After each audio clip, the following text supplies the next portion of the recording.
am I doing? Bottom line is I still feel like I don't know what I'm doing, but I do.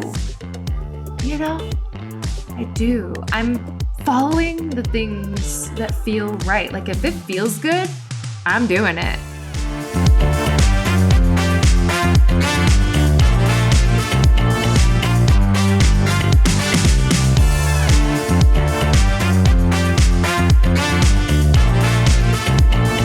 I'm focused on building the thing that means the most to me, and that's community. It's become so wildly apparent to me that I feel like my driving force in life is around bringing people together for meaningful experiences. Welcome back, everybody. This is the All of You podcast, the podcast where we sit down with all of you. And today is the season 2 finale. I can't believe it. We are wrapping up our second season of the All of You podcast, and it blows my mind. I was just looking back at season 2, and the last time that I sat on the mic was actually February 14th. I put out an episode, a love letter to all of you for Valentine's Day, and that was kind of like the introduction into season 2. And I haven't actually gone back to listen to that episode. I probably should have before I sat down, but either way, we've made it through another season and we're already thinking about season 3, which is so exciting. So I'm just going to take a quick moment to remind you that if you haven't already, please take a moment to subscribe and like and share and comment. We are still a very small little operation in terms of our presence on social media, and I'm really wanting to see how the All of You podcast and my journey with podcasting, selfishly, I would really like to see how far I can take this. And the opportunity for me to sit down with people and share people's stories and really connect with people in a deep and meaningful way is so important to me.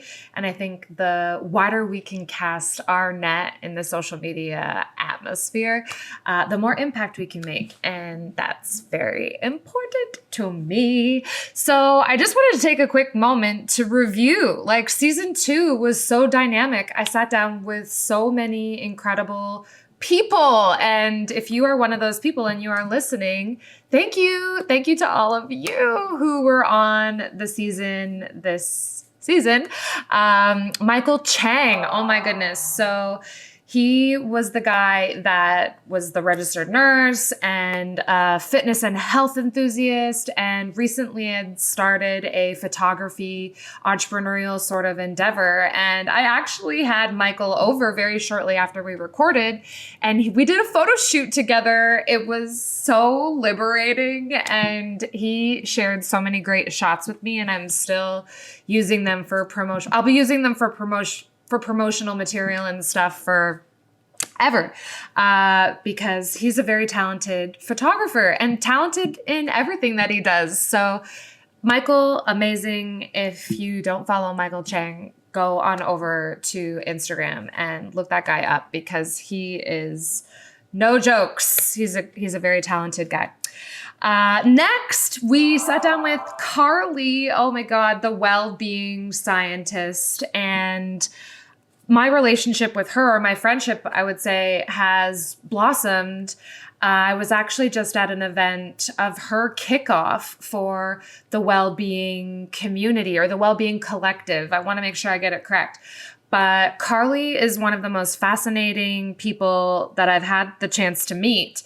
She's young and fresh and going about content creation in an incredibly, oh my gosh, it's just so admirable what she's doing. And she's talking about well-being in a different way.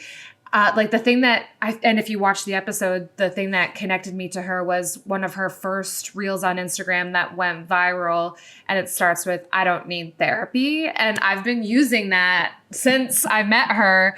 And, the whole message is we don't need therapy. We need systems that support us in a way that we don't feel like we're perpetually, operating in a system of lack and discombobulation. And basically, she puts it all out there in a very transparent sort of way where she's trying to hold people accountable.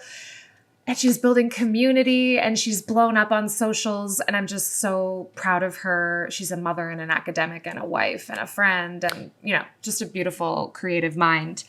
Then we sat down with Emily. Oh my goodness. She has such an incredible backstory around her journey through caring for the older adult population.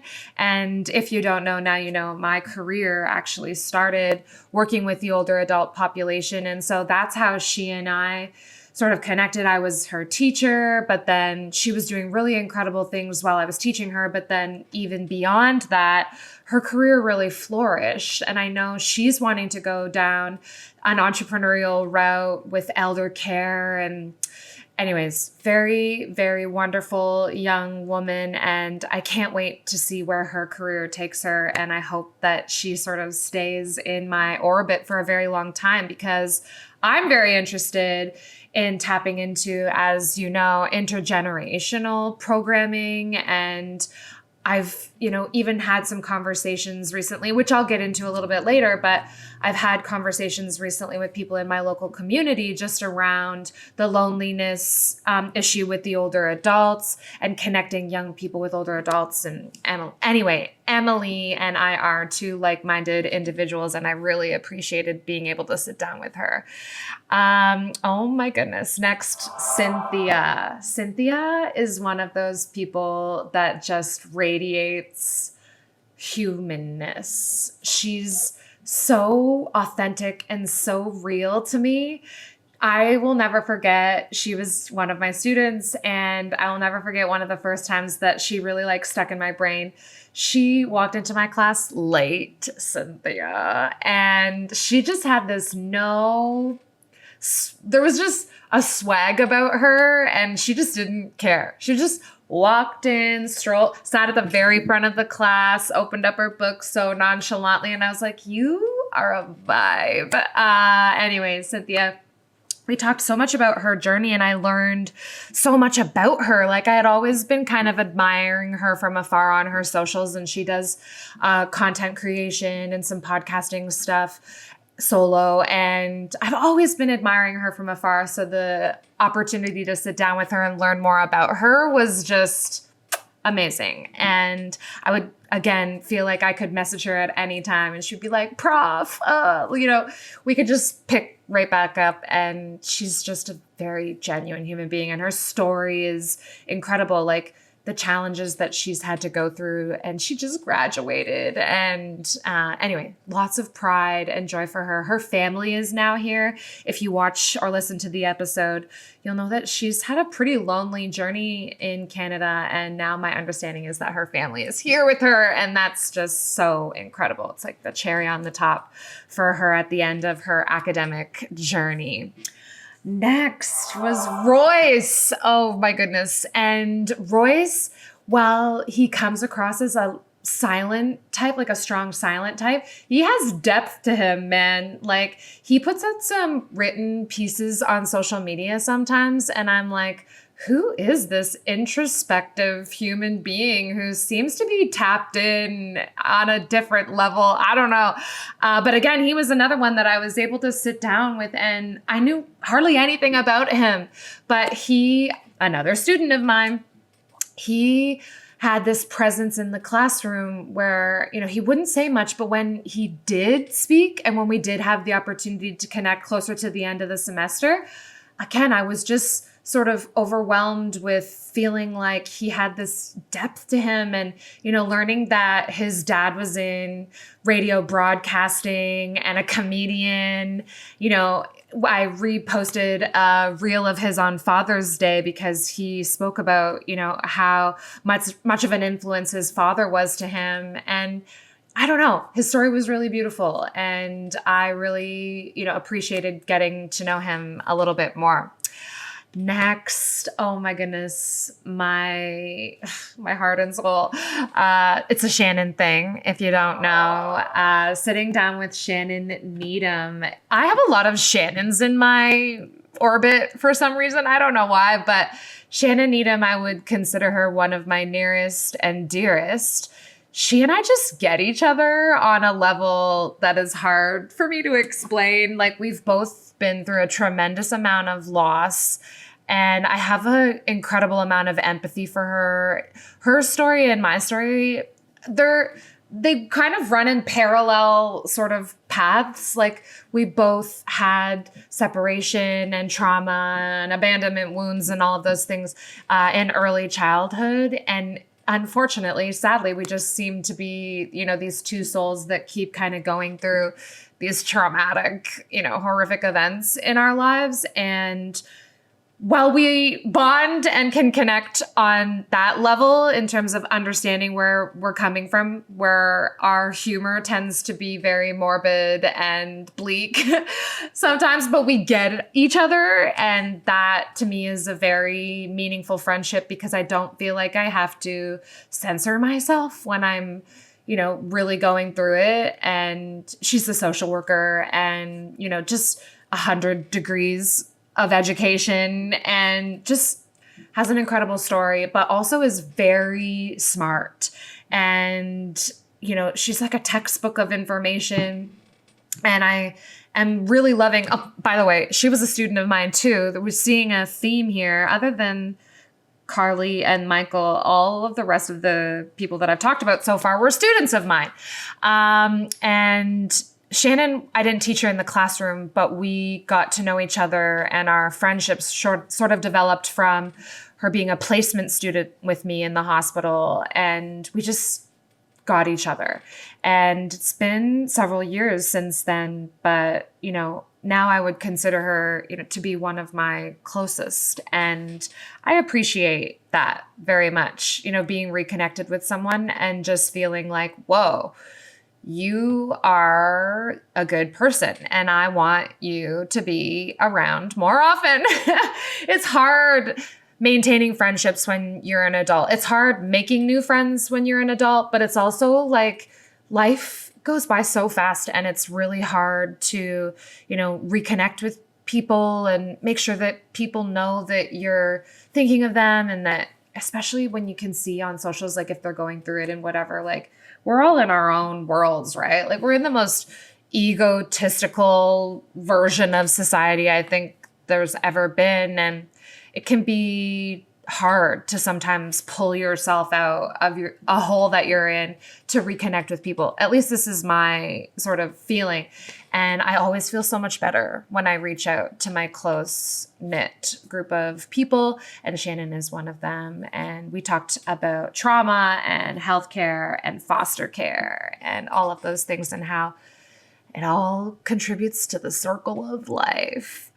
One of my favorite episodes was actually sitting down with Maddie Luke. And she's a 16, she might be 17 now, but having the most Gen Z conversation I think I've ever had in my life, and learning sort of the perspective from a Gen Z. And she just, again, somebody that has so many layers and wise beyond her years. Like frontal lobe development. I didn't know anything about frontal lobe development when I was 16 or 17. Like that was not on my radar at all. And she could talk well enough about it that you could tell that she, looked into it a little bit, and that she cared to know about these things. And she could speak to politics, albeit, a little bit high level and not too juicy. But what 16-year-olds should be worrying about politics to the granular level? You know what I mean? So I was really impressed that she had a stance, and, that she counted on the influence from her parents and her grandparents, which I think is a sign of good parenting, that they were able to have, open conversations about these types of things. And yeah, I just was blown away by her wisdom at, her being such a young age, and her creativity and her artistic, flair. want more than anything to be able to sit down with more younger people in this way. Maybe this is a good opportunity for me to sort of plug. I actually have a meeting this week with, and maybe I won't give away the exact name until things are confirmed, but a national children's organization. And I reached out to, I can't remember what his position is, like COO or I don't know, innovation something. Anyway, I reached out to him last summer. We had a meeting. He was just getting into his role back then. And so I remember the conversation being very high level and him basically just saying like, let me get my footing. And then I saw him post something on LinkedIn that appealed to me and I sent him a message real fast. And lo and behold, we pulled together something. And I'm just so excited to talk to him about confidence and communication and podcasting and entrepreneurship for the younger population. And it'll be amazing to see what might be able to come from that. So Gen Z, learning more about Gen Z, working with the youth, that's kind of a direction I see myself going a little bit. And I'll talk about this more in a second, but as I get through the rest of the episodes from this season, Melinda, oh my goodness, what a beautiful soul. And she's another one of those soul sisters that I just feel we know each other on a multidimensional spiritual level. She sees you not just as a person, but as a being, like a spiritual being. And, you know, she's another one of those people that very fascinating, but very knowledgeable and educates herself and goes out of her way to teach herself the complexities of human behavior and mental health. And she's the most self-aware person I think I've ever met. And I think she applies a lot of things that she learns to herself because she's such a resource person. Like, you can contact her if you have any doubts about, you know, care planning or I don't know, even just human development, well-being, self-care, non-traditional approaches to self-care. Like, she is a wizard, like an encyclopedia of knowledge when it comes to resources for human well-being. And I value her a tremendous amount, having her in my close circle and knowing that I can count on her and knowing that she's very supportive of all of the things that I do. She sees something in me and she's so confident in what it is I'm doing. She knows I feel like I have no fucking clue half the time of what I'm doing, but she's just this guiding, driving force behind me. And it's people like her that I feel like I keep pushing forward and persevering for because she believes in me. And it just makes me feel like I don't want to let any, especially her or, you know, my close girls, I don't want to let people down because they see something in me. And anyways, shout out Melinda. I love you a tremendous amount. Oh my goodness. Next guest, Robin Preet. Robin, holy doodle. She is the warmest, kindest, sweetest, most genuine.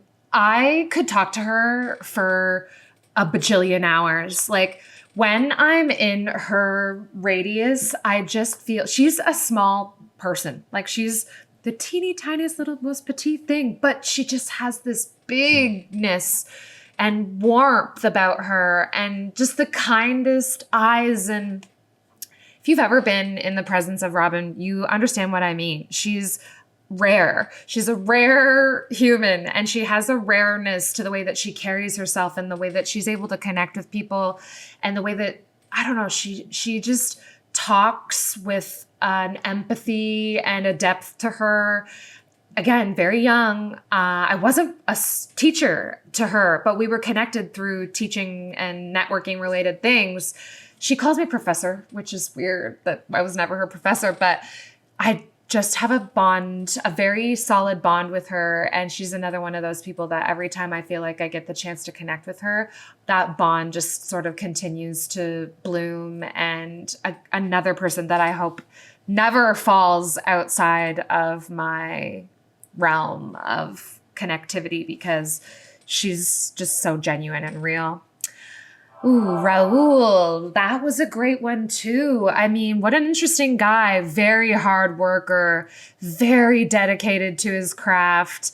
Salesman for sure. Like the suit that he wore, I had to put a blazer on just to feel like I could be in his presence. But very powerful stance on a lot of things, very motivational, very systems driven, follows routine structure very well. He just went on a big work retreat thing in California. I don't really know SAP.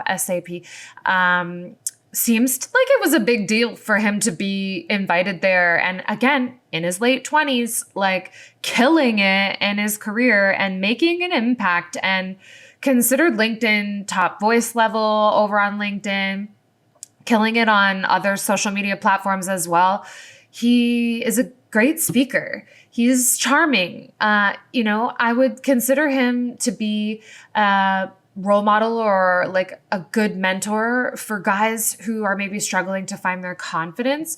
I think there's a vibe about him that underneath, I think there maybe is a little bit of insecurity, but he's able to overcome it.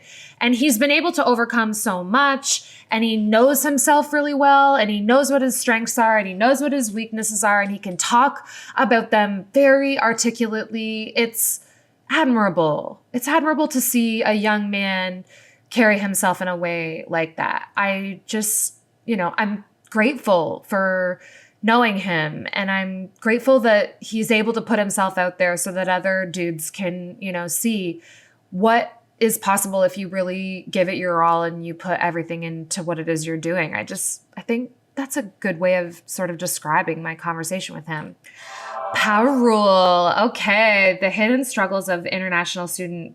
Wow. Okay. So if you didn't watch the episode or listen to the episode, she reached out to me after a massive layoff over Zoom took place at one of the academic institutions that she and I are similarly aligned with. And she was gutted by the experience that she had. And I was gutted for her. She and I didn't know each other. We knew nothing about each other, but through my platform, I guess, she knew that I did this podcast. She reached out to me. And she spoke from the heart, and she really cares about the experience of students and, being able to connect students properly to resources, and highlighting some of the horrific things that are happening for students and why we need system change and why higher education needs to be flipped on its head so that we're ensuring that students are not just being funneled through these college programs like a conveyor belt of whatever, Toyota cars. Like, these are people at the end of these tuition invoices, and the experience that a tremendous amount of students are having, I think, is indicative of, what is actually happening in the education system. We're failing. We're failing in higher education. And this is something that I feel so deeply and so strongly about. I don't know how to fix it. But when I have conversations with people like Parul, again, didn't know her from a hole in the wall, but she came into my world and she was just such a force. And I think she's going to do amazing things. I know she's going to overcome this circumstance that she's found herself in. I know she is, because she's driven and she's resilient. And I feel that. I wish nothing but the best for her. And for anybody who's listening to this, if you were impacted by the mass layoffs that happened at the college level, I think at university level too, but there are thousands of higher education workers who are displaced and applying for unemployment for the first time in their lives. And it's a sickening feeling. I'm one of them. Hello, we'll talk about that, but it's a sickening feeling to see what's happening to so many people. And I, as you know, am an incredibly empathetic and deeply sensitive person. And it's been everything in me to not take what's happening personally. It's not me. It's not anything to do with my performance or how I showed up for my students. It's how messed up and busted ass broken our higher education, let's just say education in general. Why don't we? Like, it's just so indicative of what's happening across the board in education. And I really hope that I see a time when it shifts in a more positive direction. Ooh, Jonathan. I love Jonathan. He's a Cancer. He's my Cancer boy. He is a spicy guy. I have really enjoyed watching his career evolve. He has gone through something recently, and I'm not going to speak to it because it's not my story to tell, but he's really gone through something very hard in his professional journey. And I've been kind of mentoring him and supporting him indirectly, but directly, and talking him off of the ledge. And, this was like a month-long thing that he went through. And every day, the emotions that you go through when there's doubt and lack of clarity and lack of transparent communication, he was deep in it. And I know he's on vacation right now, a much deserved vacation, and he's just booked flights to Japan. I'm so proud of him. I think this is the perfect time in his life to be spreading his wings and getting himself out there in a different way. Sometimes shitty things happen and we don't see it immediately, but the shitty thing is actually a gift.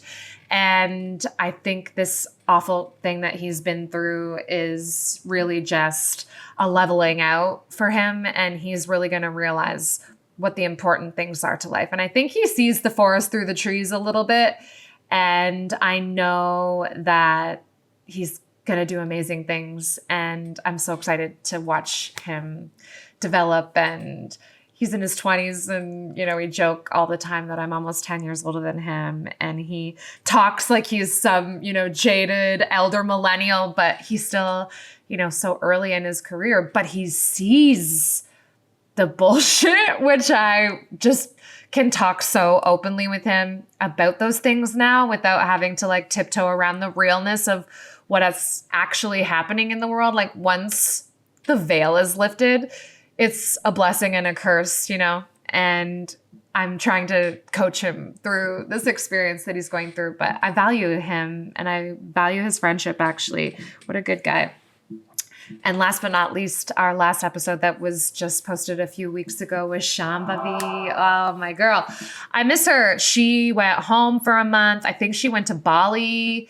I need to regroup with her. I know the last time I checked in, she was just landing back in Canada and hadn't even unpacked her luggage and stuff yet. But she was really on a tangent in that last episode. I don't think she's ever yapped so much in all the time of her yapping on this podcast, but she has opinions about things that I admire, and she's not afraid to hold back, or she doesn't hold back. She's not afraid to be transparent about how she feels about really vulnerable and maybe controversial sort of things that people tend to maybe normally tiptoe around.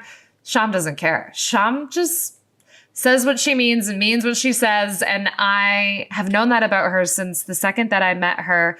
Part of the reason she's a part of OBM is because of that impact and smack in the face that she's delivering to me, time and time again. And while she and I don't always see eye to eye on things, I respect her a tremendous amount. And I need people in my life that aren't just going to blow sunshine up my ass. I need people that are going to be like, get off your crazy train, like come back down to earth. And I appreciate her a great deal. Sham's not going anywhere. She's going to follow us into season 3, and her thoughts and feedback and opinion will haunt me for the rest of my life, I'm sure. But love you, Sham. Wow. Season 2 recap. What an amazing lineup of guests. And I feel like my community, as an indirect result of being connected with all of these people, it's just continuing to sort of grow and flourish. My LinkedIn presence is continuing to grow steadily. Like, I feel my following on LinkedIn has done almost a 180-degree shift since this time last year. I'm posting every day. That's tough. I'm doing something called 180 days, 180 ways, 180 degrees of turning my life around, both personally and professionally. And every day I'm posting a win or something that I'm doing where I'm focusing on myself or my personal or professional development journey. And it's been going great. I'm almost a month into it and so that's a lot. I did miss 1 or 2 days, I think. I still posted, but I didn't make it specific to the 180 days thing. But I think that sort of theme I'm going to keep rolling with because it's holding me accountable and it's making sure that I focus on doing something for myself every single day. And I've had a little bit of an epiphany in the last couple of weeks. I had a really great conversation with someone that totally solidified it and like nailed it into the ground for me. But one thing that I've realized too late in life is that I tend to lose myself in giving and giving and giving to other people. And it's not a bad thing to be a giver. It's not a bad thing to be generous with your time and your resources. But there is a fine line where when that giving turns into some sort of an expectation that you're wanting to get something in return, or you're hoping that if you give and give and give, that it will result in a reciprocal sort of return back. Like that's not what giving should be. And I feel like in some relationships and in some friendships, I feel like a lot of time I feel like I'm giving and giving and giving, and I forget about my own needs. And I think it's very important. And this is whatever, I'm just rambling, but making sure that you are always number one and that your needs are being met and that the relationships that you have with the people that you do are giving value and meaning back to your life, and that you feel like the people in your life are in your corner and genuinely supporting you. And that's hard to find. It's very hard to find. And, you know, I haven't really been talking about this, but like for the first time in a very long time, I'm single and living alone again. And, you know, navigating things alone is hard. It's hard mentally. It's hard emotionally. It's hard financially. It's hard when you have dogs. Like I can't imagine if I had kids, but it's hard on so many levels to go from being in a unit where you have your safe person, your person that you go to when you need some semblance of security and reassurance. And then for that to just all of a sudden poof, like vaporize, and you don't have that security blanket anymore, even if the security blanket was toxic and not good for you and neither of you were happy and, you know, you did your best to show up for each other, but it was half-ass at best. Like they were still that constant and they were still there for you at your low times. Anyway, it's a new thing for me to be navigating, and it's hard. I think it's hard to be single in 2025. I have zero desire to date. I have zero desire to get on the dating apps. I think more than anything, I just am so focused on making sure that my needs are being met and that I'm not falling off the rails 4 times a week, and that I'm focused on building the thing that means the most to me, and that's community. It's become so wildly apparent to me that I feel like my driving force in life is around bringing people together for meaningful experiences. And I have something that I've been working on and I'm really excited. I can't believe sort of how it's evolved, but the concept is based out of something that's been happening in New York, and they've recently expanded into San Francisco, and they've called it Lectures on Tap. And I started following this page back in the fall, and I was impressed. Like I was, ooh, this is very interesting. And I, curious to see how it evolves. And it grew very quickly.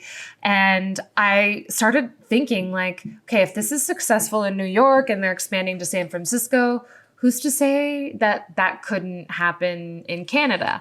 And so just within the last month, as part of my like 180 days thing, I have put a lot of time and energy into launching something called Brains on Tap, the non-lecture experience. And I'm actually hosting an in-person event this coming Sunday, which I'm so excited about, a virtual event. I'm calling it the Meeting of the Brains, where I'm pulling together, like at this point, there's close to 40 people, I think, that have either responded to attend in person or virtually. And I'm going to pick their brains to see how we can adapt and evolve this. I'm so excited to announce that I do have a local franchise partner, Abe and Herb. Shout out Abe and Herb, Kitchener-Waterloo. They are hosting us on Sunday. And then I have a national partner that I'm going to be working with, the Canadian Brew House. But I don't want to stop there. Like the more event spaces I can secure, the more partners I can secure in offering up the event spaces, the more speakers I can bring on to the roster, and the more events ultimately we can host. And it's really just a way of bringing people together. I want to really focus over the next year on non-traditional education in non-traditional spaces. Like take learning out of a lecture hall and put it into a pub or put it into a brewery or put it into a cafe, and have brilliant brains talk about brilliant things, not necessarily in a lecture format, but the things that they are passionate about, the things that they nerd out about. Like, what do you nerd out about? Because I nerd out about everything.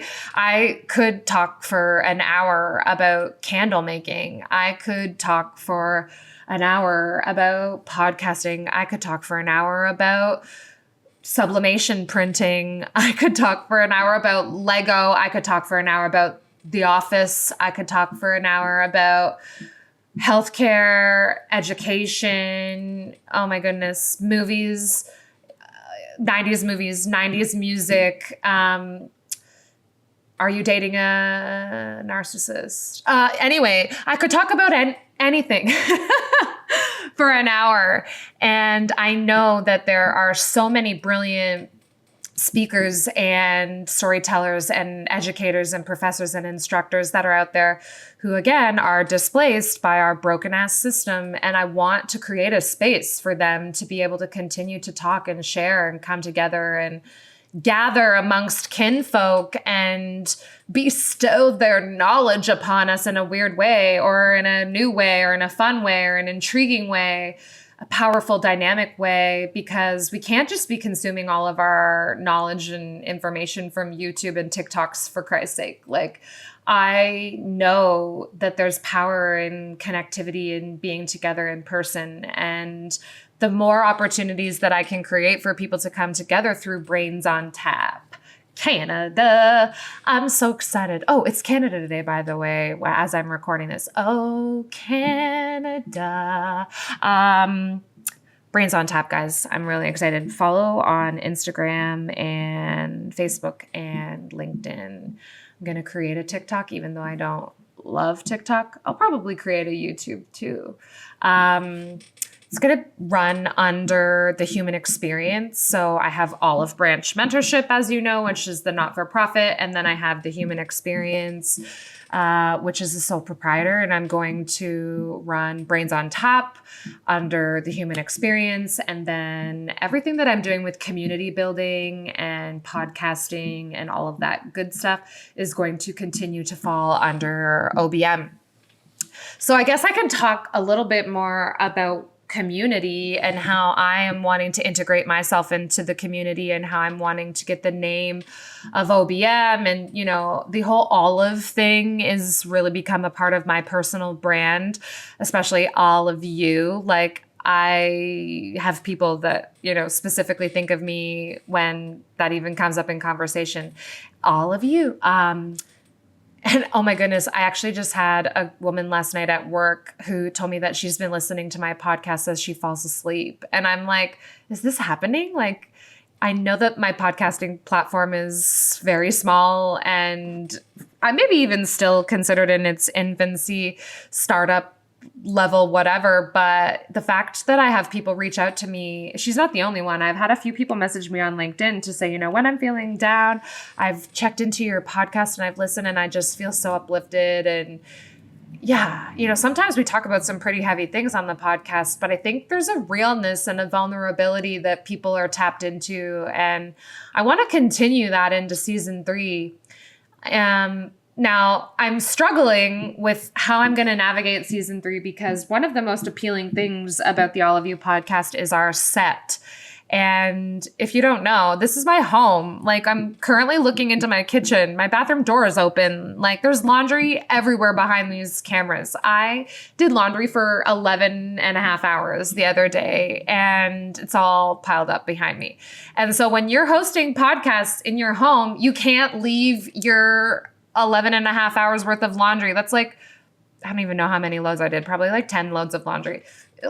I have a problem with laundry and dishes. Anyway, when you're hosting a podcast in your home, you have to put your laundry and your dishes away because people walk through, and I live in an open concept space and you can't hide your dirty laundry and your dishes. So I'm struggling with what I want to do. Like, for season 3, I would love it if you could comment or shoot me a message or a text. Like, should I continue to record season 3 in my home on the original The All of You podcast set? Or should I start recording out of the local studio that I've partnered with? So I announced this last week, but I am volunteering and working with a local creative arts and media communication studio, Origin Studios, based out of Waterloo. Shout out Terry. He and I connected over social media. I reached out to him. Basically, I have been following the podcasting community in Toronto for over a year, like a year and a half. And the community of like-minded, incredible people that come together regularly. And I can't because I live, on a bad day. If they get to do something on a Friday evening, get together, a networking thing, it takes me 2.5 hours in traffic to get to Toronto. If it's on a slow day or a Sunday or whatever, then it only takes an hour. But still, why can't I build a podcasting community in my own community? And so when I reached out to Terry, I said to him, I see that you've got this studio. I didn't realize that the studio had really only been around for a couple of months, and he was looking to build it and grow his platform. And he's been doing great things on TikTok and gave away, I think, close to 200 headshots in the month of June. And so for the month of July, we were going to be looking at giving away podcasting experiences, which I'm really excited about. And he's a creative genius. He's been an entrepreneur for, I don't know, decades, I think. Has a very interesting story. And I'm, enjoying his creative process and sort of seeing his genius behind marketing and business development. And he is a talker. Holy crap. Like, when I listen to him talk in the studio to clients and whatnot, like, I think he's just somebody that I could learn a lot from. And yeah, he's got his hands in a lot of pots, and whatever I am able to help him with and be involved with in that regard, I think I'm just excited. I'm excited to be partnered with an actual official studio that's not my home. Again, I don't know what I'm going to do. I love recording out of this space. I love bringing people into my home and allowing people to experience my home, because you don't live in an incredible, special place like this and keep it to yourself. Like, you have to share this with people. And I was just having a conversation with another person that's kind of come into my orbit in the last month about how someday I dream that this space would maybe become like a creative arts hub studio or something. Like, I don't know. If you've been to the ballroom, you know how special of a place it is. You know how cool it is. I love it more than anything. It's my pride and joy. I'm a homebody too. Like, I love my home. I love the aesthetic of my home. It's chaotic, controlled chaos, neurodivergent chaos, piles of shit everywhere, but it all has a place and it all means something to me. And the creativity, I think, that's come out of this space from my brain and just being here and just being so grateful to have the home that I do. Anyways, let me know. What do you think? Should I continue to record season 3 out of my home? Should I take it to the studio? Should I do a combination of studio and home? I don't know. We've even kind of thought maybe the loft could be Studio C. Like we have Studio A, Studio B. Maybe the loft could be Studio C. I don't know. Anywho, Origin Studios, based out of Waterloo. They're right by the Conestoga Waterloo campus, if you know where that is. Kind of near U of Waterloo and Laurier, but a little bit further. I don't even know what direction that is. But anyway, around and about that area. And yeah, I'm excited to see where things go with that. We're wanting to do an open house in August. I want to get in touch with the local newspaper and see if we can get, something out there in the media about the grand opening and, doing an official launch maybe for September. But yeah, being aligned with a studio is great. And another alignment, or I guess a partnership that I've been working on, is actually with the Cambridge Public Library. And I am thrilled. I'm just waiting on the final paperwork to come through, but I will be delivering along with one of the library staff. He's got an audio background, I believe. Maybe he's a musician, but he's got an audio background. And so he and I are going to tag team a podcasting 101 workshop in September. And it's going to be held out of the library, and they're going to print it in their magazine for the fall, which is great. And then in October, I'm going to do a podcasting drop-in session. So anybody in the community that's interested in just popping on in, learning about podcasting, I'm going to answer questions about podcasting. I'll be able to offer up support and editing and podcast management and development and all of that through that drop-in. So lots of potential there. And then so that's the downtown location. I'm also going to be working out of another location that's actually attached to a high school, a Catholic high school. And they want me to be working out of their teen lounge. And it's like a weekly thing. We get snacks delivered to us from the special ed class, and it's just an hour where I am there to chat about topics and confidence and communication and do a little bit of podcasting education. And then on Tuesdays, I will be sitting, or one of OBM's volunteers will be sitting at the community desk. We have a spot there from 2 to 3, I believe, on Tuesdays from September to December. So that, I think, has a lot of potential to grow into lots of things, a million things. I'm so interested in, classes or specialty mentorship for young professionals and helping them find their voice and helping them find their strengths and, building them up and tapping into what makes them special. I love that stuff. And so that meeting that I'm happening with the National Children's Youth Organization tomorrow. Oh my gosh, it's tomorrow morning at 9:30. I should probably make some notes. I'm really going to be driving that message forward and see what the potential could be from a partnership there. But as you can see, my interest with the podcasting thing is really evolving, and I'm trying more than anything to just build community. Yeah, that's very important to me. I hope by this time next year that I have a solid foundation around podcasting, programming development, and Brains on Tap. And then some other smaller entrepreneurial things that I've got in the wings. My bestie soul sister, this lady that I met through a Facebook group. Guys, she is so special and smart, and she's a social media Facebook content wizard, and she's very well known in my local community. She runs the Gaslight District page, and it's got 11,000 followers, and then she runs another Facebook page on positivity and positive influence or something, manifestation. I don't know. It's got like 250,000 followers. And then another page that she runs that's got like 15,000 followers. Anyway, she does work with animals, dogs specifically, but she does some other animal stuff too.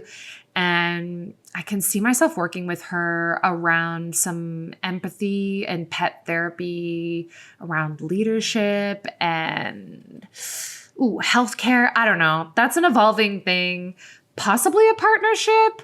I don't know if I talked about this, but I bought a gumball machine business back in the winter, and I told her about this. Like, the idea has kind of fallen flat because I lost momentum and my life blew up. But I sat down with her a couple of days ago and we talked about the gumball machine thing. And I think she's going to blow it out of the water and make this huge, amazing thing in my local community with these gumball machines. And I'm just going to be along for the ride and help her. And one of the things I've noticed in the last couple of years that I'm really good at is branding and creative strategizing and innovation. And like, I come up with new ideas every day. And it's funny, like, people again are starting to say to me, like, Shannon, you have to tell me, like, what are the things you're focusing on? Like, if you could dig deep into the depths of your soul and identify what projects it is that you could just wave a magic wand and poof, those projects would be, well-oiled machines and generating money and, providing you some sense of security and whatnot. What would you be doing? And it's hard for me because I feel like every single one of my ideas are good ideas, but my resources are non-existent, nil, zilch, zero, nothing.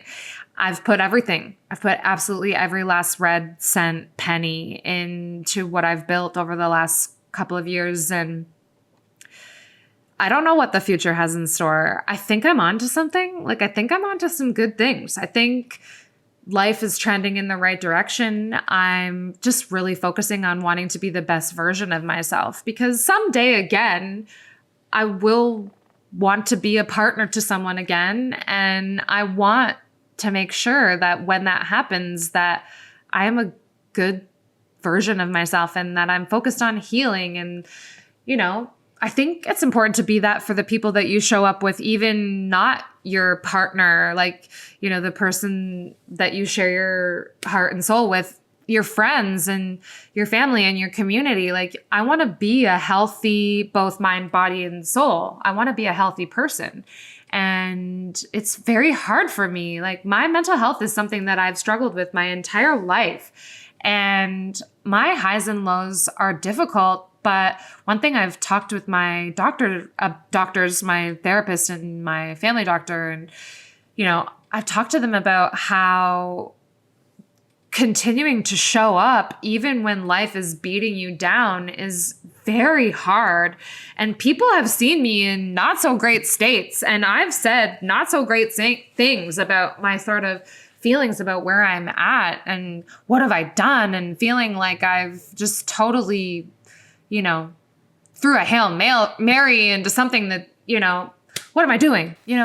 Bottom line is I still feel like I don't know what I'm doing, but I do.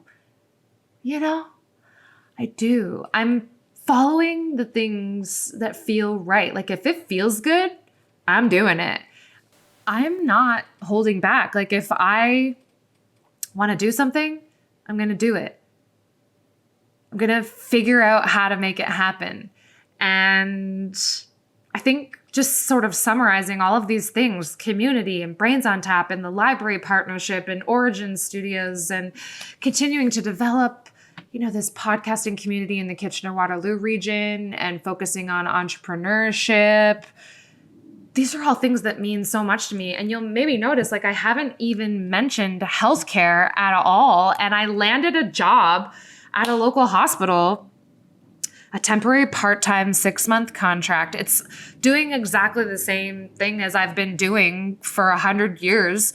But I landed this gig and I posted my career update to LinkedIn, and no word of a flippin' lie, like 40,000 impressions, over 1,000 likes, 800 comments. Like, it's insane. So this is the first time that anything I've done in a professional development or personal way has garnered any sort of traction in that way. I've had a couple of other viral posts on LinkedIn, but this one continues to just pop off, and I don't know why. Maybe I do know why. Like, I led with saying something along the lines of, I'm not going to celebrate this achievement by, just saying, here, I got this job. I focused specifically on all of the things I had to do before that job came along. And I'll tell you, it was not a linear experience. The last 8 months, 9 months, 10 months of my life have been anything but linear. They've been like just up and down and high and low and here and there and everywhere, but good and trending in the right direction. Always. This is something I need to get better at, is trusting that the universe has my best interest. Everything is going to work out in divine timing. I feel it in my bones. And I have good days and I have bad days. Today just happens to be a good day. Happy birthday, Canada. What else is on my list here? I don't know. I think that's about it. How long have I been yabbering on for? Let's see.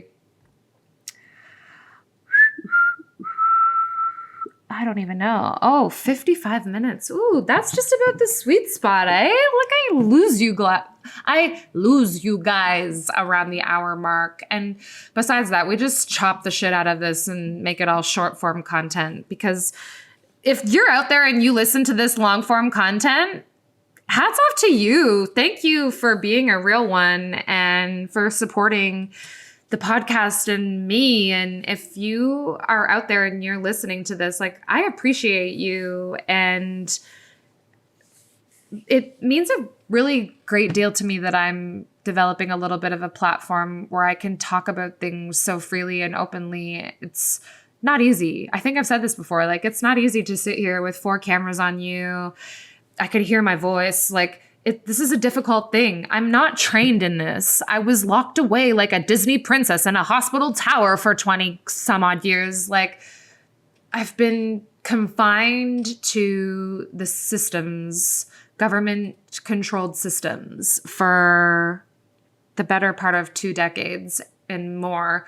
And I'm just starting to find my footing and realizing that I don't think I need to rely on the system moving forward, because if I'm able to successfully birth these passion projects into existence, that I will be able to spend my life doing the thing that I love and working with people who inspire me and continuing to inspire other people, even when I feel like a total imposter. When are you guys going to finally realize that I'm just a lost, insecure little girl? My inner child is showing. I'm very lost. And if you're lost too, that's okay. We can be lost together. But somewhere through our lost journey, I think all of this is going to make sense.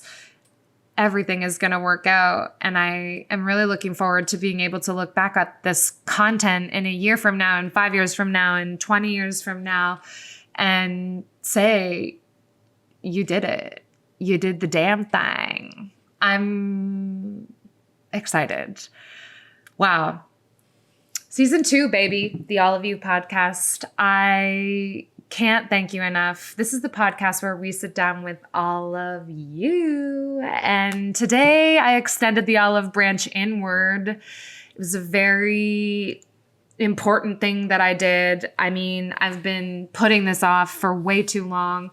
My editor, Nick, is so patient with me. I just wanted to make sure that I was in the best headspace possible, because there was several weeks there where I felt like if I sat down on the mic, I would just immediately be a blubbering, crying puddle on the ground. And I needed to make sure that when I was showing up for this, that I was able to really communicate freely, but also authentically and, I don't know, in a meaningful way. And I think I've done it. So without further ado, I think I'm going to wrap up this episode right around an hour. If you aren't already, I'll just make this plug one more time, but please like and share and follow and subscribe and follow us across all social media platforms. The All of You podcast is a very special project, and I can't wait to see how I am able to help other people build their own versions of this type of special project. The future is bright, baby. I'm excited. I will see you in season 3. I already have a lineup of guests that I'm teeing up for, maybe a couple of repeat guests. Actually, there are some people that I just can't get enough of, and I just, want them back on the podcast. I'm going to be focusing on being on other people's podcasts as well. I've matched on Podmatch, if you've heard of that. Shout out Podmatch. But yeah, the future of TOYP, Olive Branch Mentorship, Brains on Tap. Like, share, follow, subscribe. Shoot me a message. Give me some positive words of affirmation. Tell me if you think I'm on to something, if you want to be involved in any of this stuff. I need all the help I can get, guys. And I would love to meet you and you and you and all of you. That's a wrap. Season 2. See ya next time. Bye.